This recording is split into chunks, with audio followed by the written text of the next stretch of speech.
વિતાવી દે છે, પણ આત્માના કલ્યાણ માટે ભજન, ભક્તિ, સત્સંગ, સેવા, સ્વાધ્યાય, સાધના આ પરિબળોને ધ્યાનમાં ન લેવાના કારણે આજે માણસના જીવનમાં તણાવ કહેવાય, ટેન્શન, ડિપ્રેશન, અનેક પ્રકારની સમસ્યાઓ અને એનાથી માણસ આજે દુઃખી છે. કોઈ પણ ગાડી ચલાવવા માટે બંને પૈડા સરખા હોવા જરૂરી છે. એવી જ રીતે આ માનવ જીવનને ચલાવવા માટે પણ એક વ્યવહારિક જીવન અને બીજું આધ્યાત્મિક જીવન, એક ભૌતિક જીવન, બીજું પરમાર્થિક જીવન, જો બંને જીવનના પાસા સરખા હોય તો આપણું જીવન સુંદર અને સફળ બને. એના માટે સદગુરુ શ્રી ગુરુદેવજી અભિલાષાએ ઘણા સૂત્રો કે વ્યવહારમાં વ્યક્તિએ કઈ રીતે જીવવું જોઈએ.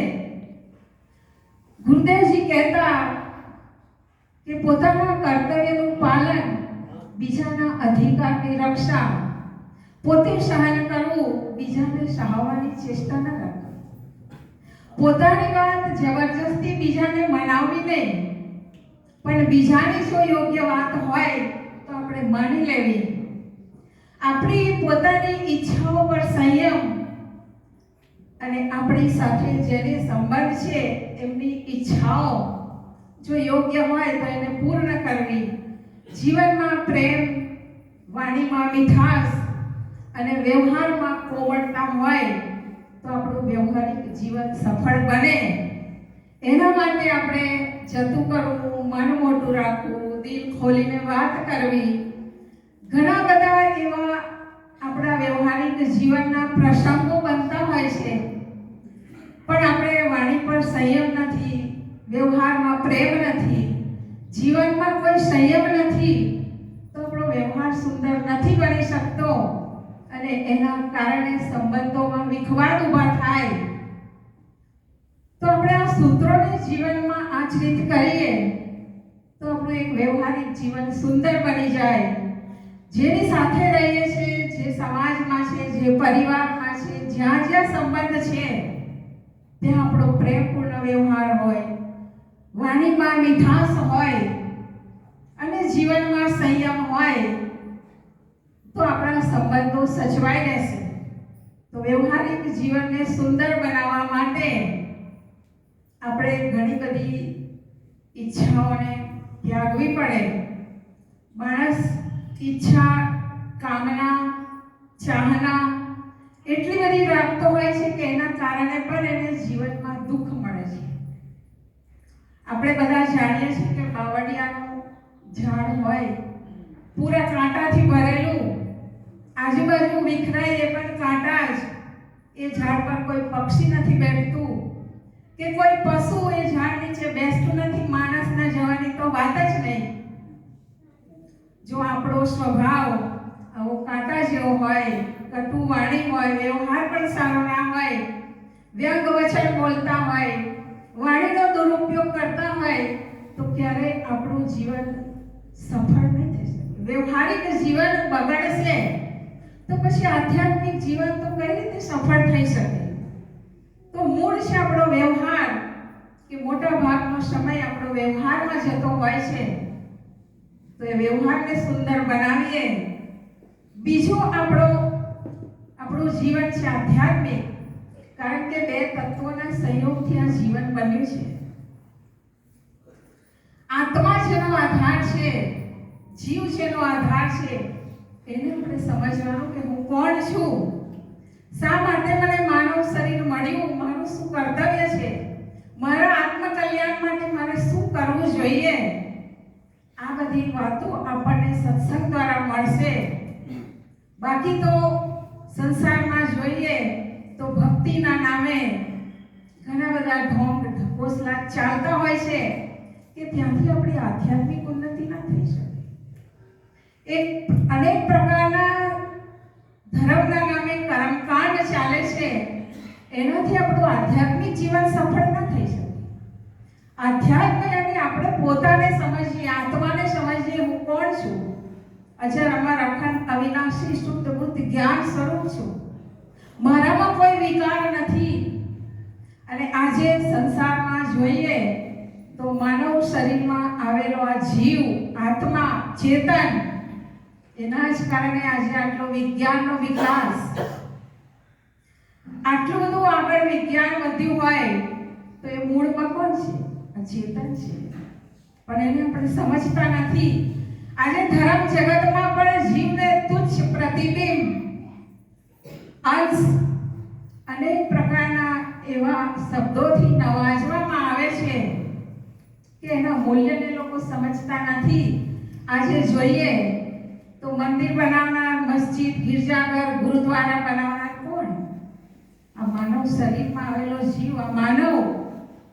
એમાં મૂર્તિ બનાવનાર કોણ? આ માનવ.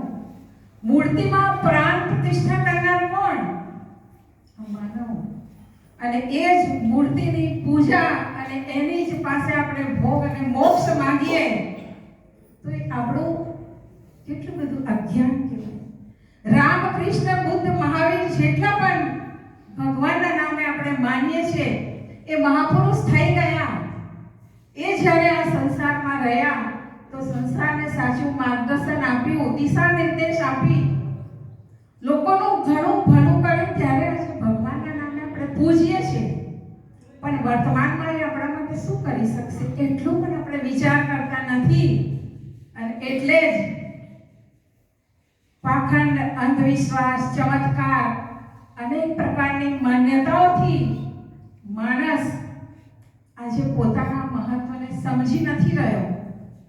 તો આપણે સદગુરુ કબીર સાહેબની વાણી આપણને આત્મજ્ઞાન કરાવે છે. આત્મ જ્ઞાન बिना नर भटके, कोई मथुरा कोई काशी, पानी में मीन प्यासी, मोह सुन सुन आवत हासी. આત્મજ્ઞાન નથી, જેને સ્વરૂપનો બોધ નથી, જેને હું કોણ છું એની ખબર નથી, ક્યાં ક્યાં ભટકે છે. પણ જેને પોતાને જાણી લીધું અને પછી પોતાના સ્વભાવને સુધારી લીધો, જીવન સુંદર બનાવી લીધું, તો આ માનવ જીવન રૂપી ગાડી સુંદર રીતે ચાલશે. તો હું કહેતી હતી કે બે તત્વોના સંયોગથી આપણું જીવન બન્યું, પણ બેની વચ્ચે જે મન છે એને પણ સમજવાની જરૂર છે. ઈ મન ચંચલ, ઈ મન ચોર, ઈ મન શુદ્ધ પ્રગહાર, મન મન કરતે સુર નર મુનિ ચરણે, મન કે લક્ષ્ય દ્વાર. આ મનને ભાગવા માટેના લાખો દરવાજા છે. અત્યારે સત્સંગમાં બેઠા છે પણ મન કદાચ ઘરે પહોંચી જાય. સત્સંગમાં બેઠા છે, સત્સંગ સાંભળીએ છે, પણ આપણે જોયેલી વાતો, સાંભળેલી વાતો, વાંચેલી વાતો યાદ આવે એટલે આપણે અમેરિકા જોયું નથી પણ આપણું મન પહોંચી જશે, કેમ કે આપણે સાંભળી છે વાતો. તો મનને દોડવામાં કઈ વાર લાગતી નથી, કારણ કે કોઈ ભાડું તો લાગે નહીં. શરીર જાય તો ભાડું લાગે, પણ મનને કોઈ ભાડું પણ. તો એ મનને સમજવા માટે આપણે સાચા અર્થમાં સત્સંગ, સદગુરુ કબીર સાહેબની વાણીને સમજવા પ્રયત્ન કરીશું. હમણાં સાહેબે કીધું ને, દોડત દોડત દોડ્યા જ્યાં તક મન કી દોડ, દોડ થકા મન થીર ભયા, વસ્તુ ઠોર કી ઠોર. વસ્તુ તો આપણામાં જ છે. ભગવાનને, પરમાત્માને, ઈશ્વરને, શાંતિને આપણે બહાર શોધીએ છીએ, પણ બહાર કઈ મળે નહીં. જેને મળ્યા છે એને પોતાનામાં જ મળ્યા છે. દિલમાં ખોજ દિલ્હીમાં ખોજો, ઇહે કરીમાં રામા, કસ્તુરી कुंडल बसे मृग ढूंढे वन माही, ऐसे घट घट राम है दुनिया जानत. ઘટમાં બેઠેલા પરમાત્માને જ્યાં સુધી નહીં ઓળખીએ ત્યાં સુધી આપણું આ માનવ જીવન સફળ નહીં થઈ શકે. તો ચેતન જ્ઞાન સ્વરૂપ છે, અજર અમર અખંડ છે, એનામાં કોઈ વિકાર નથી. અને જે તત્વોથી આ શરીર બન્યું છે એ વિકારી છે, નાશવાન છે, ક્ષણભંગુર છે. એક દિવસ એ નાશ થઈ જશે. એના માટે પણ આપણે કાંઈ કરી શકતા નથી. ઘડપણ આવશે, જર્જર અવસ્થા આવશે, એક દિવસ શરીર છૂટી જશે. ગમે તેટલી સારી રીતે રાખીશું તો પણ એમાં પરિવર્તન થશે જ, કારણ કે ભૌતિક તત્વોથી બનેલું શરીર છે. અને આ જીવ એના કર્મ વાસના અનુસાર બીજું શરીર ધારણ કરી લેશે.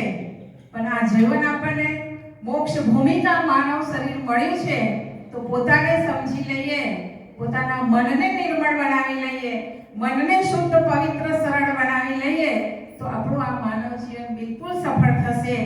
પછી એમાં ધન, વૈભવ, માન, પ્રતિષ્ઠા, યશ, કીર્તિ કશું જ આડે આવતું નથી. આ એવું સદગુરુ કબીર સાહેબનું સચોટ જ્ઞાન, જેને આત્મજ્ઞાન કહેવાય, સ્વરૂપનો બોધ, એ જાણી લે અને પોતાના મનને એવું બનાવી લે સુંદર, સરળ, પવિત્ર, વિનમ્ર, તો આ માનવ જીવન સફળ થાય. એના માટે આપણે સત્સંગમાં જઈએ, સદગુરુના સાનિધ્યમાં જઈએ, પોતાને સમજીએ અને જીવનને સફળ બનાવીએ. એ જ વાણી સાથે વિરમું છું. બોલો સદગુરુ દેવ કી जय. बहुत सुंदर विचार हम लोग श्रवण किए. जड़ चेतन का बोध, दोनों के बीच में जो पुल का काम होता है, जड़ चेतन का ज्ञान और मन की सफाई का काम, बहुत सुंदर चर्चा श्रवण की. आए अब मैं निवेदन करता हूँ श्रद्धेय संश्री सब साहिब शास्त्री जो कड़कड़ी कभी मंदिर से पधारे हुए हैं, आपसे निवेदन है कि आप 10 मिनट अपना उद्बोधन हम सबके बीच रखेंगे. ईश्वरदास